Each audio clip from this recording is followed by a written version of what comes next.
does it hurt so much when the day breaks? Why does it hurt so much when the day breaks?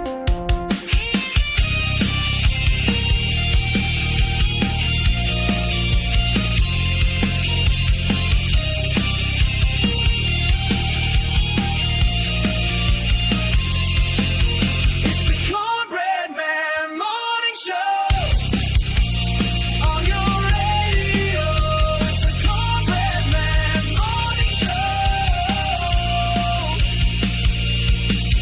It's the Cornbread Man Morning Show on your radio. It's the Cornbread Man Morning Show.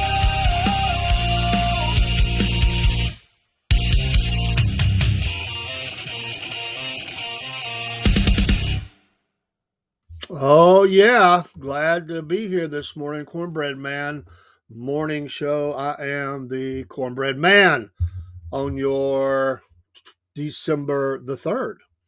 Here we are at Hump Day, and we're making it halfway through a cold week. For many of you around the country, it is bitterly cold and snowy.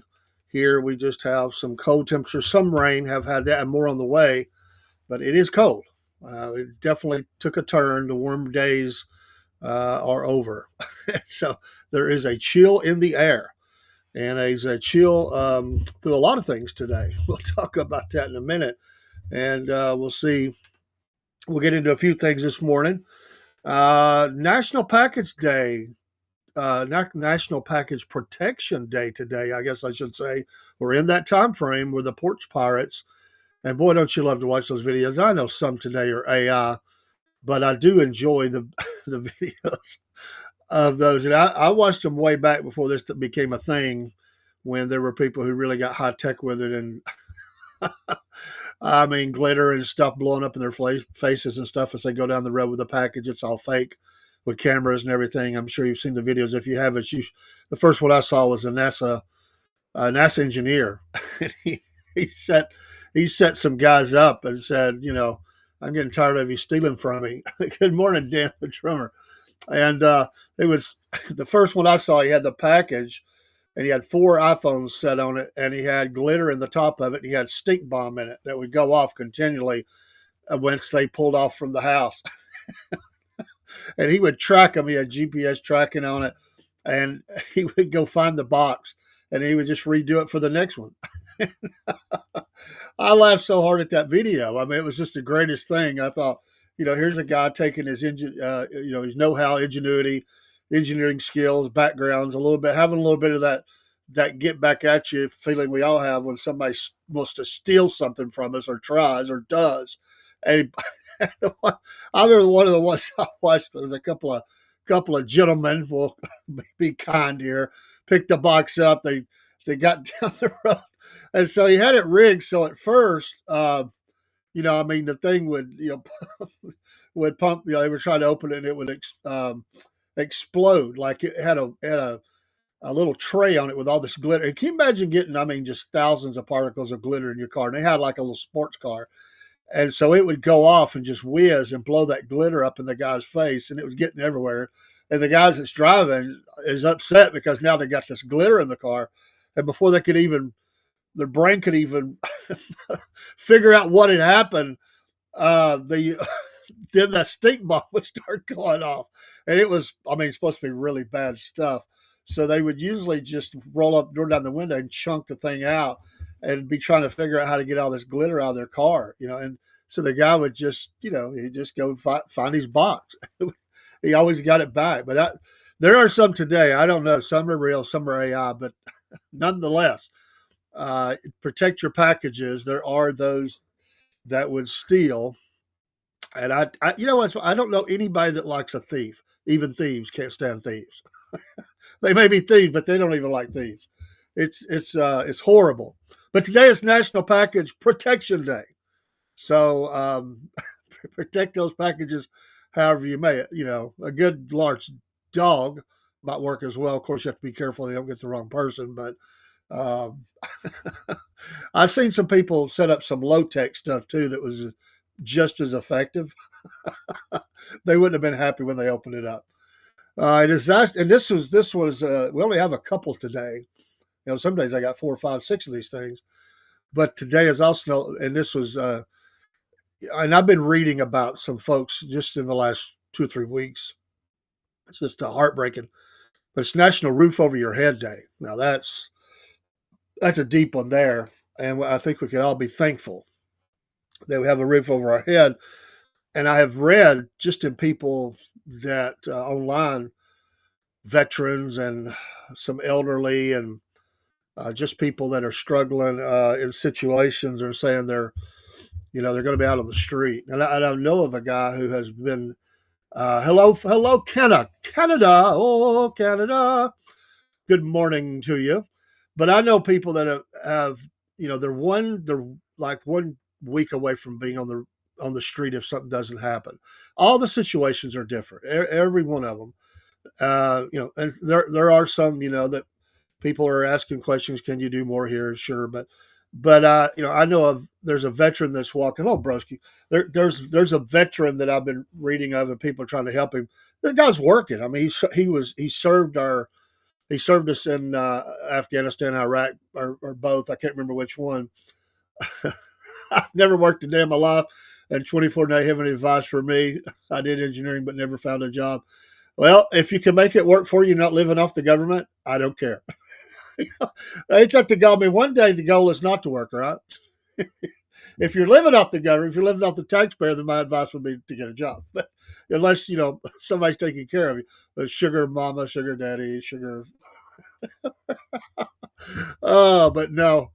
Uh, if you can get away with it and not be a drain on society, I don't care. I know some people that retired at like 45. I mean, they're done. Parents,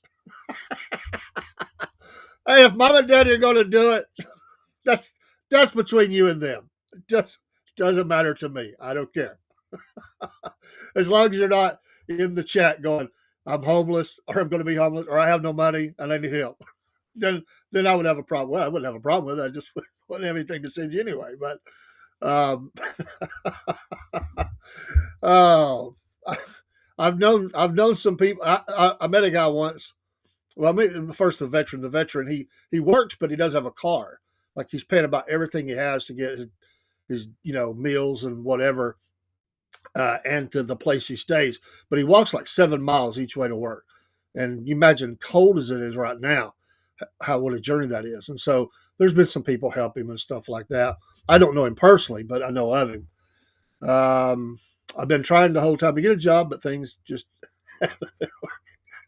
well, I don't know if that is I don't know the take on that. If that is that a legit, like, I don't know, I just can't find a job, or is that like like a little comical, a little, tongue in cheek, But I don't know. But hey, jobs can be hard to find. Well, job in my in my field, yeah. Well, that's another thing. They say, get a job. Well, I can't get a job in what I do. Might find something in something you don't do. What do your parents think about that? That would be my next question. Are the parents okay with it? I mean, I don't care. I mean, like I said, if the parents said, son, stay home. We got this. The only problem would be one day parents aren't with us anymore. Oh, to be 24 again. Let's see. By the time I was 24, I'd been working for already almost 10 years. By the time I was 24. And by the time I was 24, I was married and had 2 kids. They understand it's hard, but are upset I'm unemployed. Well, okay. That might get a little difficult. What part of Canada, by the way? I'm just curious. You don't have to give no street address or nothing like that. Just give us an area of where you're at. But yeah, I was working. I was mowing grass by the time I was 14, and making a little money. Ontario.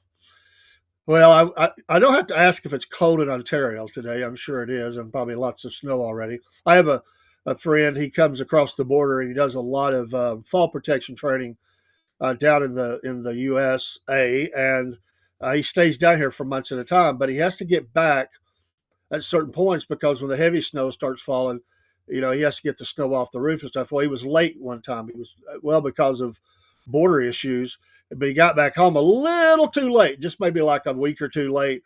and his back deck was so heavy with snow it collapsed it. It just was. He showed pictures of it, so he had to pay to get that fixed. But you got to get that snow off in the in those areas. But thanks for coming in by way of Twitch this morning. We appreciate you. And give us a follow. We'll give you a follow. Be glad to do that. But National Roof Over Your Head today. He was in Toronto in October, might be moving there for 2 years. Well, Toronto's a nice town. Lots of good things. Not that Ontario's not. I know a little bit more about Toronto. Very, very modern town, city, and lots of good things going on there. Got some sports, got some, a lot of music and stuff. I used to be in Canada, the music station. I can't think of the name of it. And I used to watch a lot of, I used to have I think I had satellite TV then. I would watch the music, their version of the REM TV. I can't remember the name of it. Oh, Broski, you said was in Toronto. And I didn't know that. Broski, you're a man of the world. I mean, um, you've been all over the place. And, but there used to be a music channel there. I would watch some of the bands that I used to follow when they would be traveling through Canada. They would, they would some stop in, and it was pretty cool to watch. So there's a lot of musical talent that has come out of Canada. I feel like I'm running out of time. Like everyone kind of has their life together. Any advice on that? Well, my life examples and goals are pretty simple. Have your faith in the right place, which that's being a follower of Jesus Christ, and then yes, you got to get on track. You got to find out what you want to do in life. By the way, what are you trained to do? I mean, what is your job that you would want? What did you like to do? Because if you find what you really want to do, you're really not working. You're doing your passion. You're enjoying life. So yeah, find the thing you want to do and do it. You won't work a day in your life, and put your head down and just keep going. A good woman will take care of that. She'll put you to work, but get the job first. You need to have the job first. But while you're not working, there are ways to be productive. Those all kind of volunteer opportunities. Those also create networking ideas. You'd be surprised. I know a lady who went to work as a volunteer at a food bank here in Chattanooga, Tennessee, which I'm across the state line, but in the general vicinity. She is now the CEO of the Chattanooga Food Bank, and I've had her on the air here. And that wasn't her goal. Her goal was to be to go help. And they told her, they said, the unwritten code here is if you stay around long enough, we'll put you to work. And she started getting promoted, and now she is the CEO of the Chattanooga Food Bank and does a fantastic job. So sometimes doing service will help you find your way. And then at the same time, you're being productive and helping other people. And there's always the military. They will always put you to work. Amen to that. By the way, we're going to have a Marine on soon.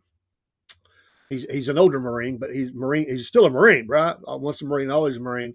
And we're going to be talking about aviation and the Marines, and we're going to talk a lot about faith, and looking forward to it. We just got to get it together.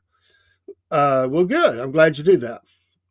Well, there's always, things that you could do to make odd jobs. That's what I did. I did odd jobs. There's something out there. It may not be your field, but there's something out there for you.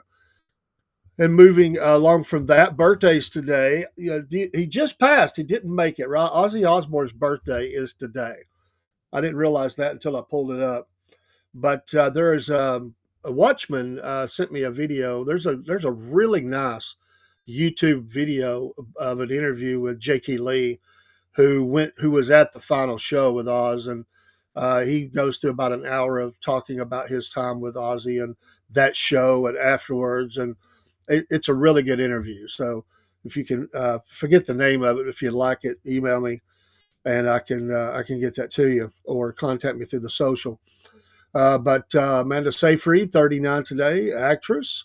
Who else today? Jake Austin, actor, 30. Brendan Fraser, been in some stuff I've liked, 56 years old today. It's amazing how time flies. Excuse me. Juliana Moore, 64 years old. That's crazy. I feel so old. Anna Chlumsky, 44 today. Andy Williams, We lost him in 2012. And he is done some songs, done a lot of different kinds of stuff. But Andy Williams was around for a long time. And well, maybe one more here. Let's go with, let's see, I thought I had one more. Daryl Hannah, yes. 64 years old today. If it's your birthday today, have a happy birthday. We appreciate you very much. That is birthdays. And if we can look at one more thing, what did I do with it? I may have to pull that back up. I may have actually clicked off of that because I want it. There it is, right there. Today, this day in history, this is pretty interesting. When you look across the time, and when you look across the decades, and you look at the first things of things. And on December 3rd in 1967 was the first heart transplant. Now, that was very early in it, and my grandfather died in 1970.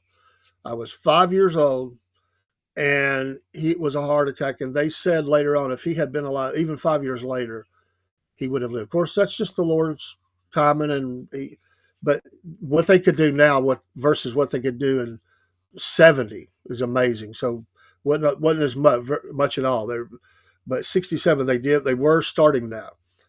In 1976, in the next decade, Rocky debuted. 1976, Adrian. That's a great movie, though. It's one of those movies I could watch. Really, the first two, three, maybe. First three, then after that, I could care less. Now, I know some people bragged on the later ones. I've seen one or two. They're all right, but really the first three, which as a vehicle, as a series, the Rocky franchise has been really successful, where most second and third kinds of movies would be not, they're not very good. So well, I see Jake. Hello, how you doing? What advice would I give my about the same, brother? I want to tell you what, my 24-year-old self, I didn't have to give advice to. My dad would have said already, get a job, whatever job you can. I didn't have to give myself advice. Good morning, Jake. How you doing, buddy? In 1979, 3 years later, the Who concert disaster. I believe that was Cleveland, Ohio, if I remember off the top of my head. That was the one where they had the general admission audience, and they stormed the doors and they ran down the front. I think it was 11 people, right? That let me pull that up really quickly. I want to say it was 11. Yeah, 11 people died in the stampede, and mostly teenagers. They were just suffocated as they rushed. And and the sad part was, the Who did not know that this happened. Good morning, Watchman. The Who did not know this happened until after the show. They were devastated about this. This one has always stung them very hard. It also ended, in many cases, the general admission stampede that was very popular up till that point. People started taking a real look at that, and that's when your seating assignments and all that's really kicked into gear because of this tragedy. But I remember that very, very well. It was a very, I mean, just an ugly tragedy. There have been a couple, three music tragedies where people got killed by the crush of the crowd, or the horrible Rolling Stones one where the Hell's Angel / security, gave the shiv to a concert goer who I don't know what happened. I don't know anybody ever will. It was just a horrible thing. But that was also on this day in 79. And in 92, the first text sent, 1992. Now look at us. Where would the world be without text messaging today? Everything sends you a text, even your doctors, all the stuff that you do. I mean, everybody sends you some sort of communication that way. That's pretty amazing. If you go from 67 through the heart transplant, 76, Rocky debut, 79, the Who concert, and in '92 the first text. But that's horrible, that tragedy. And that was Riverfront Coliseum in Cincinnati, and they just didn't know. And I remember the after of that was really really hard. The other tragedy obviously would be the Great White. Um, what was that? Man, I'm going off the top of my head. Rhode Island, was that Rhode Island? The little bar music place where the people burned up. Now that one was, my God, it's really worse. This one was a bigger event, but that one was horrible. And of course, we have video of it catching fire and the band trying to figure out what the heck's going on and getting out of there. But it's it was a horrible thing. And when I went to concerts, I've always been that kind of guy. I kind of look at my options. And there's been times when I've been in outdoor events and indoor events where things look like they might be getting out of hand with some stuff. Overbooking, it's too crowded, and there's some fights going on, and things are getting a little wild. And I'm kind of looking at my options because you can't fight the mob. I mean, you got to look at stuff like that. I never had any real trouble, but things got a little testy at a Metallica concert for us in Nashville. That was one of the last concerts that I ever went to, except for some Christian-based concerts. Was really, really bad. I went in Nashville, and things got out. It wasn't Metallica at all. It was, and they weren't encouraging anything, but things were getting crazy, and we just had some health issues among our group, and we left early. We left before it was over, and we felt like it was the right thing to do. I mean, basically by the end, there was four of us, and by the end, I was the only one standing in the show. I mean, I had a friend who had a hurt leg that he had to go sit down. I had another friend that kind of got sick. And then there was the stuff that was going on, and it was like, I'm not going to stay for this. Triumph Rush, Jeff Healey. I don't have not been to a concert in a long, long time, and I really do not have time, and I don't want to pay the prices. But I think if I were going to go to one, I think that I would enjoy the Rush reunion. I know it's obviously not with Neil Peart, but I think I would enjoy. I think that would be a good show. I think that they're still, they're playing at a high enough caliber still. I think that would be a very good show to go see. I think if I was going to go to one, I think that would be one that I would highly consider going to, because I think they're gonna cover things that they want, from across the spectrum of their career, and not just hits. I think they're going to dip into some things that they haven't played in a long time and stuff, because they can. I never was this whole argument of what do we play, and of course you play the songs that they come to hear mostly, but I always liked it. I'm one of those fans. If they dipped into the repertoire and they pulled out something they haven't done in a while, I always thought from show to show they should do that. I have been to bands and I've watched them like 2-3 shows in a row, and most shows in a short span like that, they're exactly the same. I mean, except for the crowd, and obviously they may change slightly what they say. Still a good show, but you're seeing a carbon copy of the show before, and it's because they have so much that's programmed into a show. Bombs that may be going off, lasers, just the way they've got things set up with the music parts. They have to, they're having to. I mean, for the really big bands that are doing a lot of changes and stuff, they got guys backstage that are hitting all kind of switches and stuff, and computers are doing that as well. So it's not as easy as just saying, "Hey, we're going to pick up, this song tonight." It's a big change. So I get that. Unless they're doing a stripped down version and you can do whatever you want. But for some of the bands, that that's not as feasible as it is others, and they'd have to have a lot of crew that's involved, and the way they've set all that up. But I think if you plan for it, you can easily do it and put in some different music, at least a song here and there. I'm amazed.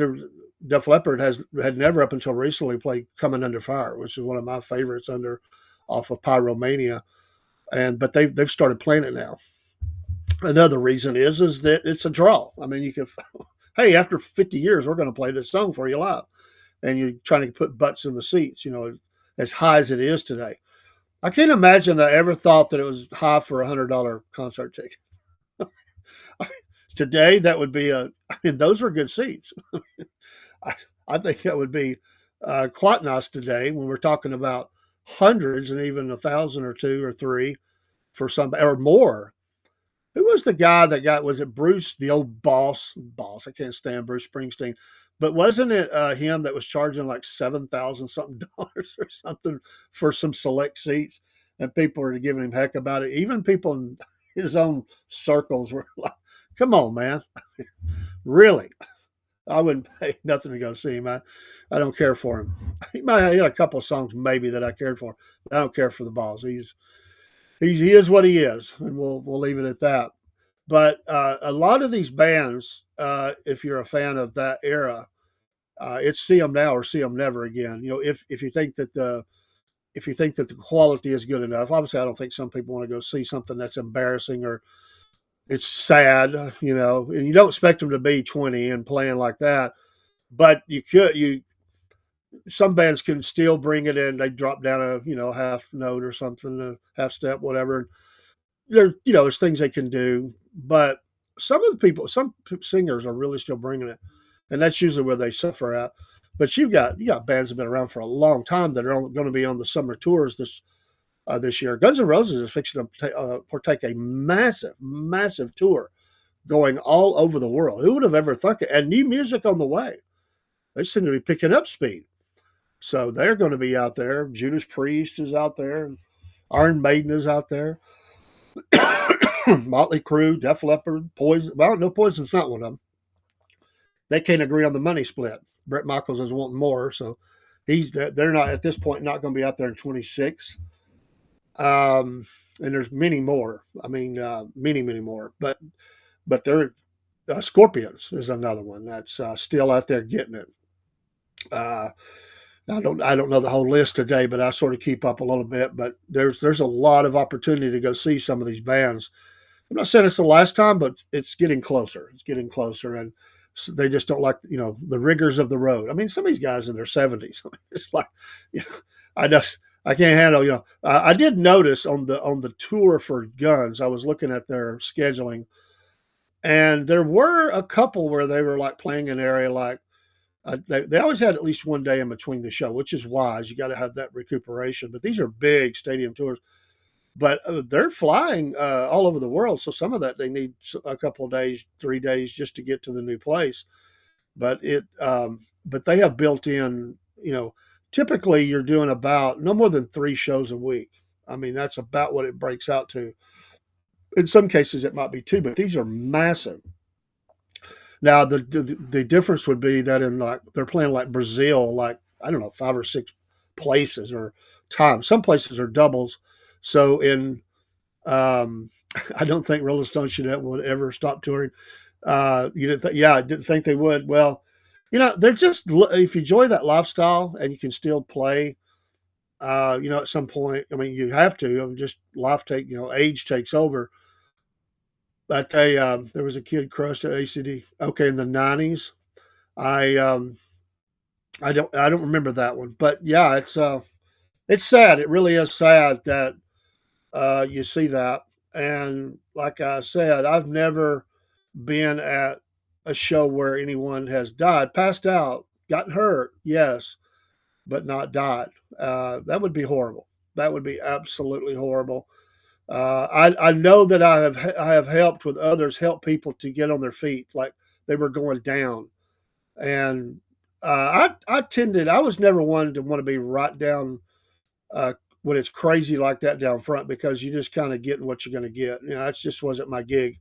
I would get good seats and be happy with that, but I didn't want to be in the middle of crazy.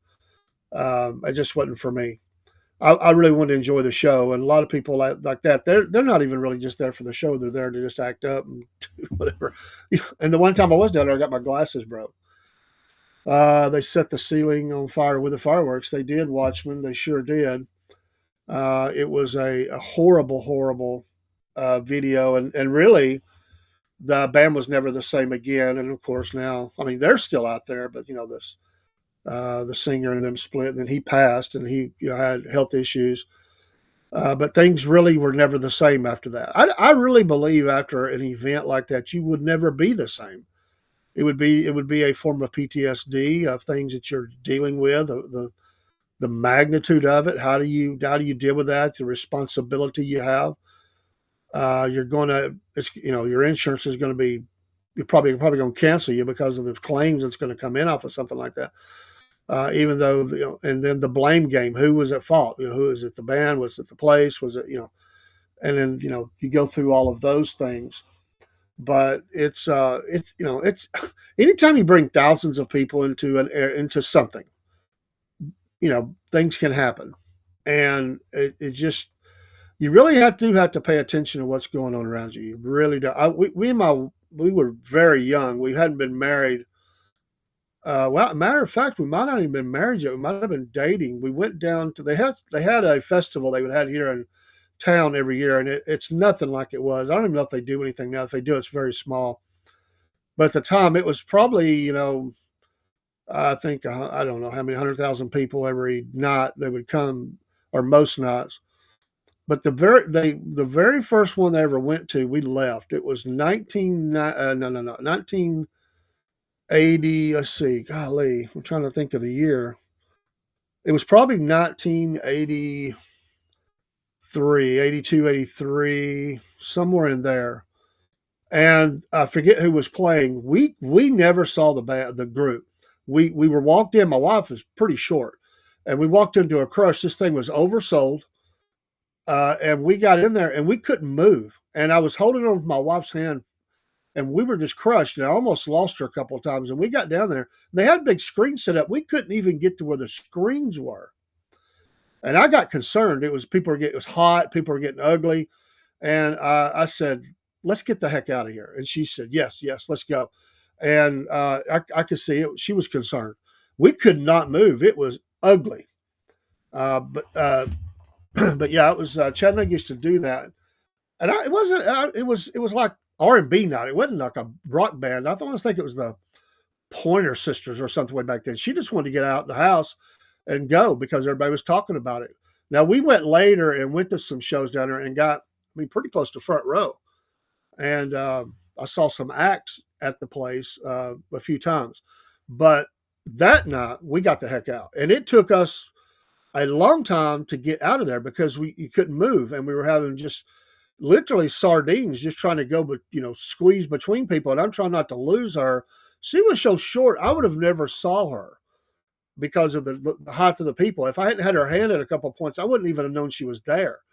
And I'm trying to just get her through. I had her ahead of me, trying to get her through first. And she was glad. We were both glad to be out of that mess.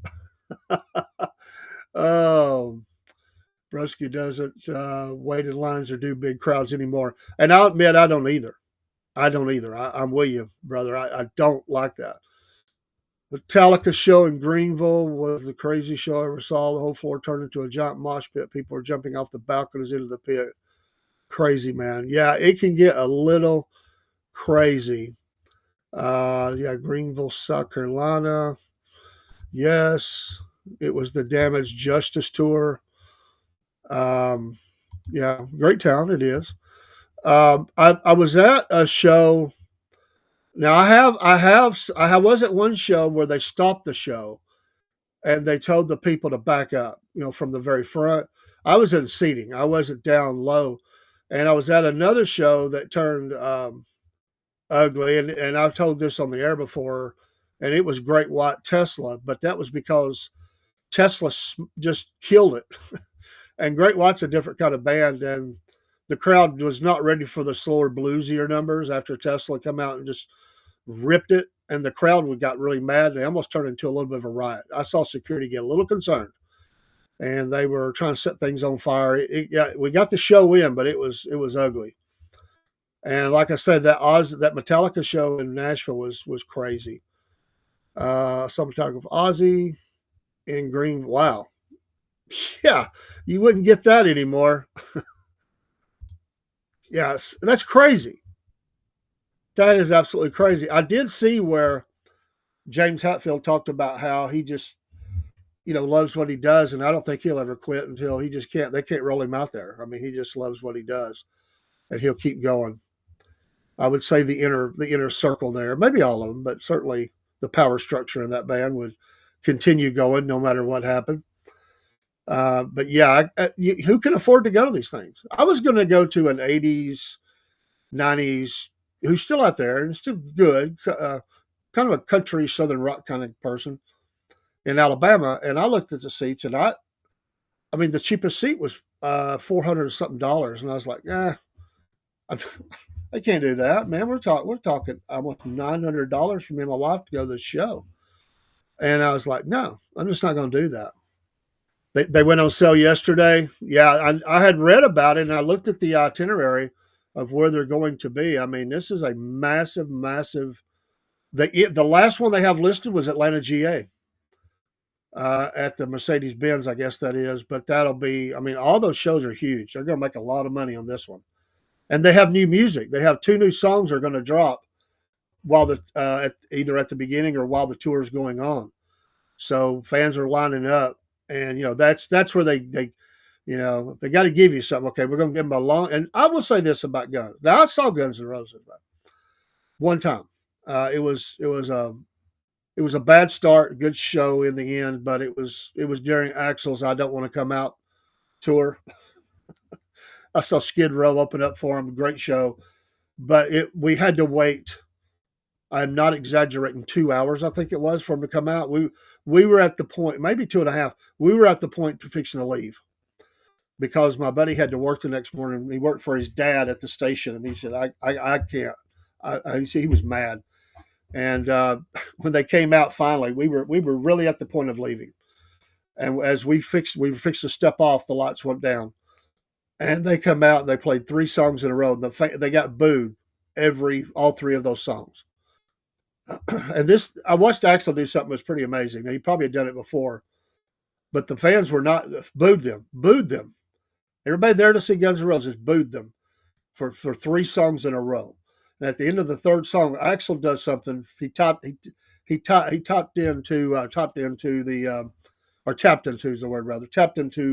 the rebellious teenager, and how he did that was pretty funny.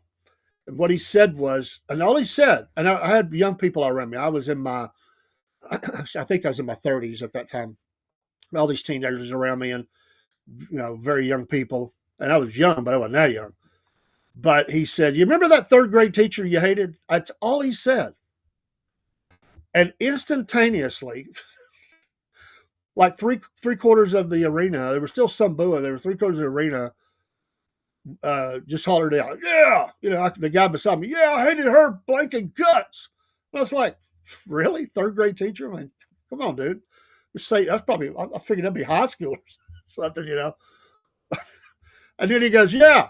He went down this little tirade where he's just trashing an imaginary teacher, made them think of something else, and throwed some expletives out there.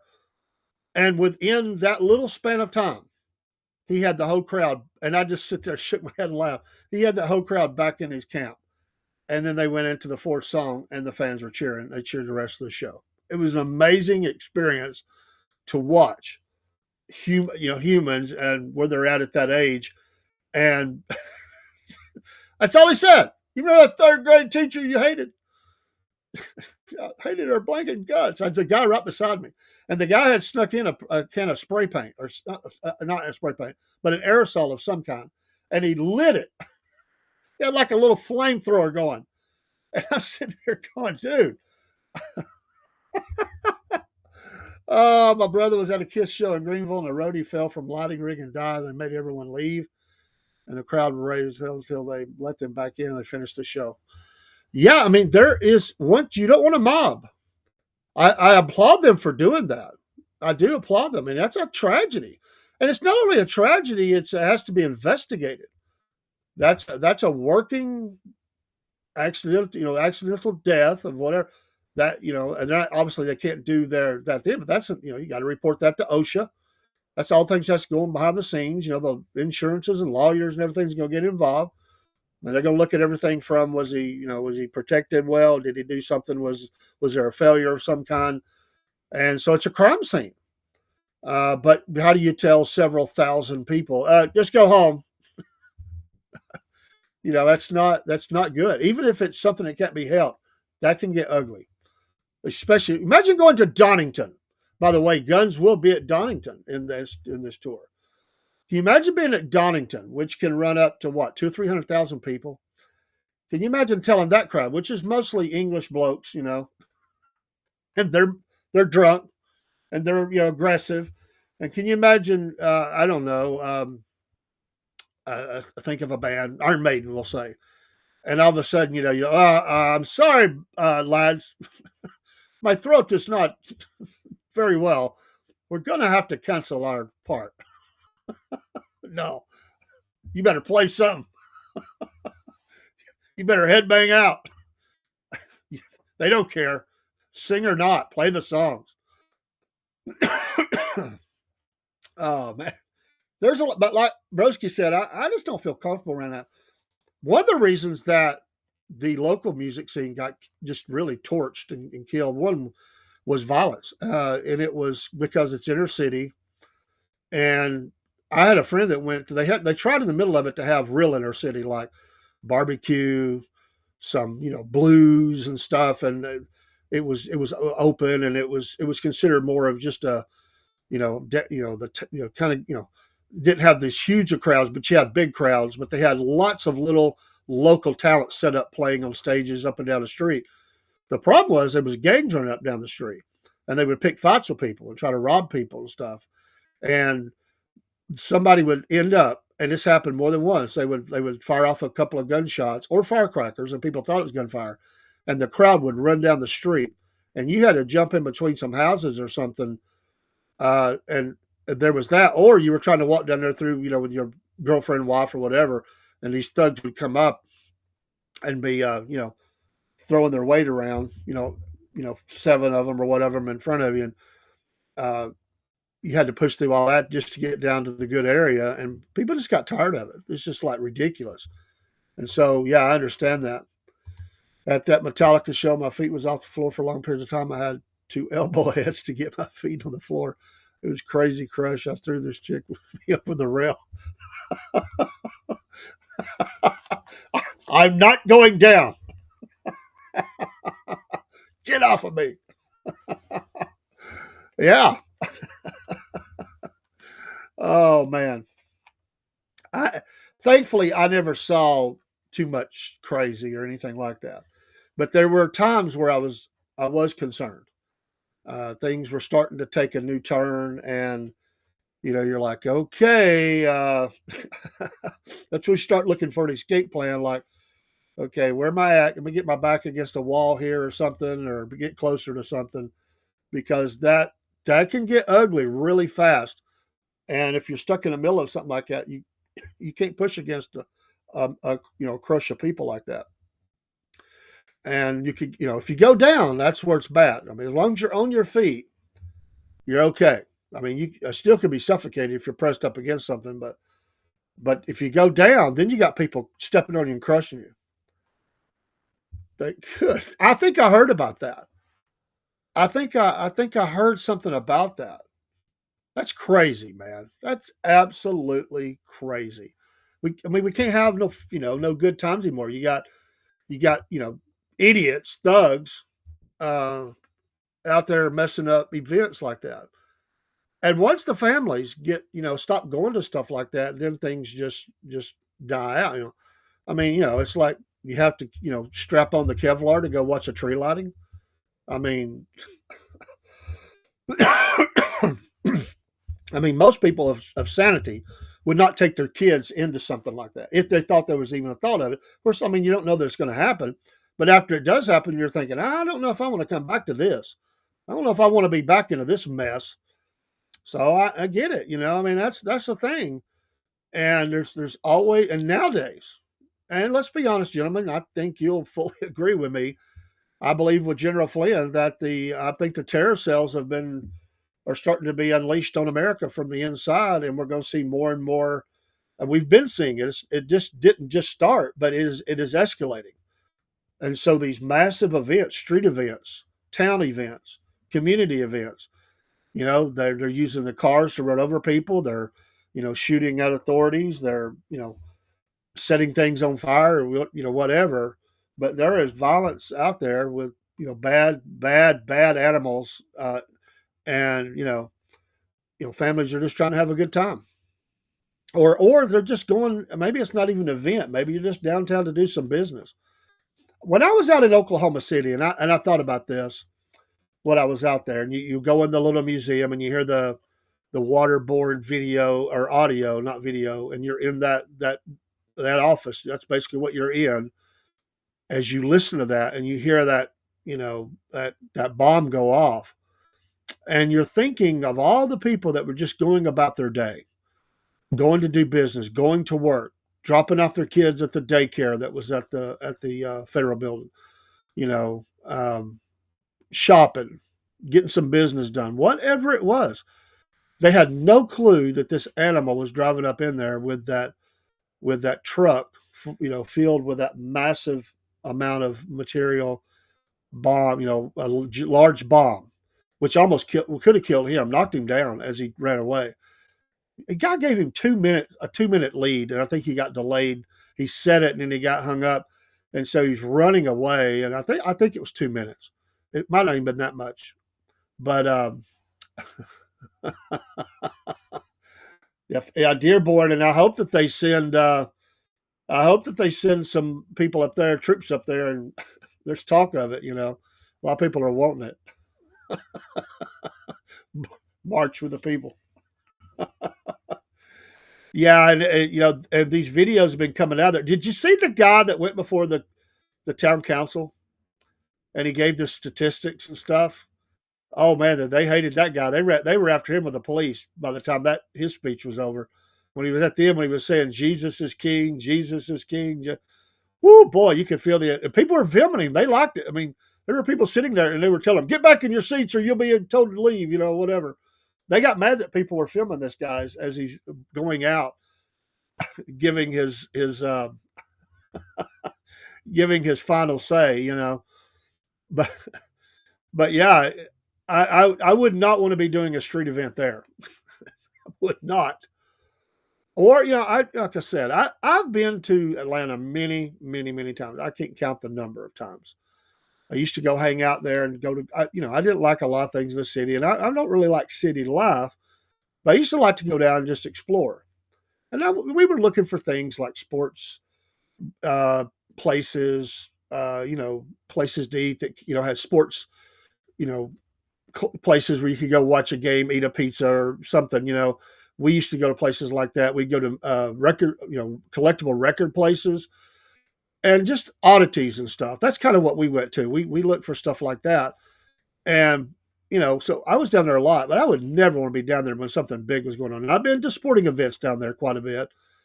I've been to, obviously the football and baseball and basketball and all of that. But I would never go to a march down there or something like that. It's just too much chaos, too much chaos. And it's just one of those things that can turn really bad really fast. And if I have to die, and one day we all die, and I'm willing to die on some hills I believe in, but I don't want to die in the streets of Atlanta over something I don't even care about. I stay at home. I don't want the crowd. I In this day and time, I want when I go into restaurants, I just kind of pay attention to all that stuff. I'm not saying I catch it all or nothing like that. I'm not saying I'm that, but I do really find myself looking at where I'm at. I look at the clientele of a place. What are people? How are people acting? Their body language. I don't say nothing to my wife. I have taught my granddaughter this. She's very good about that. She's very observant. She will spring stuff on me before I see it sometimes. She'll say, "I don't like that guy over there. There's something not right about him." She's very good about spotting that. She's learned to follow. If you don't feel right, get out. She has changed her mind on places to go eat because Uh, she felt something like something was different, and I say, okay, well, we follow that. If we follow our gut, I never had a desire to visit. I call it the Philly of the South. Yeah, well, I don't today. This was goodness. I mean, 20 years ago, more than 20 years ago. I've been down there a couple of times because I had to be in the last 25 years, but this is going back a pretty good bit. 25 years ago. Well, you going to start the truck? All right, there you go. Kids going to heat my truck up for me, so I'll be going to school here shortly. Um, but but I have no desire to go. I don't have a desire to go and pay the prices I want anymore. You know, around Charlotte, they like to shoot up restaurants. Must be a cultural thing, maybe. Um, I would, yeah, I don't want nothing to do with that. And that's what I'm talking about, where you're eating at and the drive-bys and all kinds of crap. Atlanta's rough. Once leaving a Pink Floyd show, cops sent me straight into Techwood. It's a wonder. Hey, what year was that, Watchman? I was at a Pink Floyd show. Was that what you're talking about at Georgia Tech? You remember the year? We might have been at the same show, brother. We might have been at the same show. Absolutely. I just don't remember the year. I mean, I remember about the year that I was there for that. But yeah, I don't have a desire to do that either, broski. Um, don't have a desire to do that at all. I've had some friends that went down and they got a block off of the, uh, a block off of the strip, as you say, and they like to gotten some bad stuff. They really weren't even thinking about it. Like they were trying.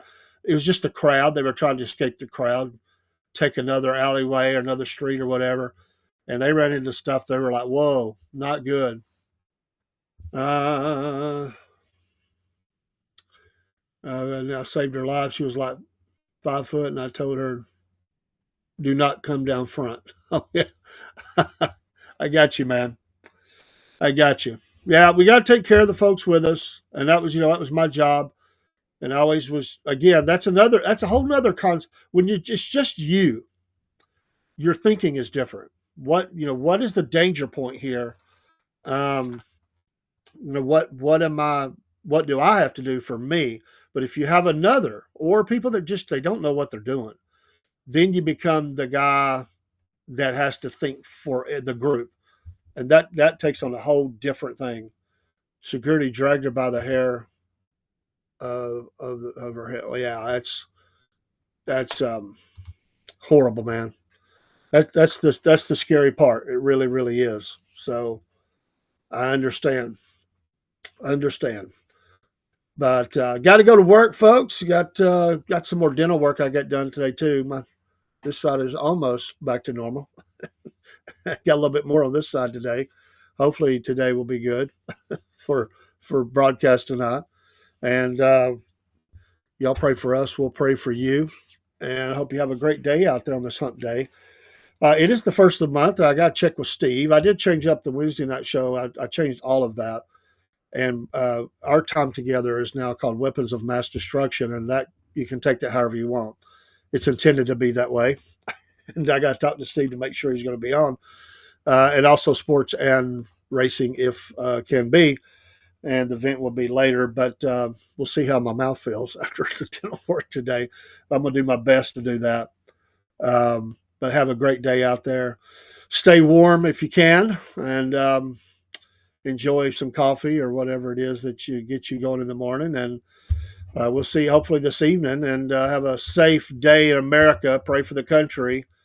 Um, and a thought for the road is they're coming after Pete Hegseth, aren't they? I mean, that's. I'm just right now. It seems as though the administration is standing with him, but they've changed the narrative a little bit. But Judge Napolitano is saying that he committed war crime, and this thing's starting to get ugly. So, broke the rules of war against the little drug boats. So we'll see what happens with that. And a whole lot. I want to. It won't be tonight. I don't think. It'll probably be tomorrow. I want to get into the Ukraine. Ukraine is collapsing on the front. It's the Russians are on the move. His Zelensky's right hand man.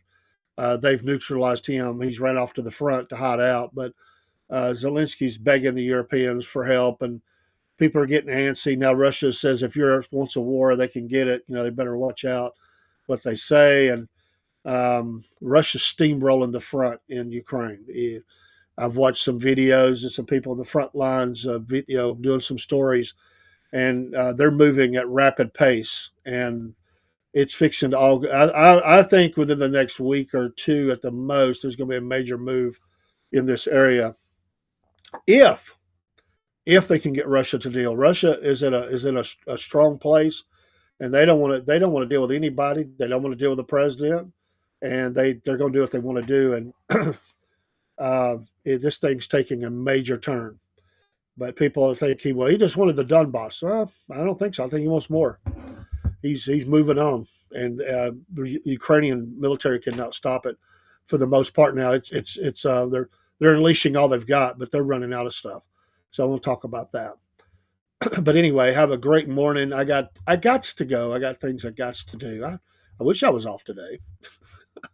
I'm not like our friend from Canada who's 24 and living off parents. Hope that works out for you, bro. Oh, what did I do with the song here? What did I do with the song? It's in here somewhere. Don't have to play the exact same one, but we're going to. All right, we'll see you soon.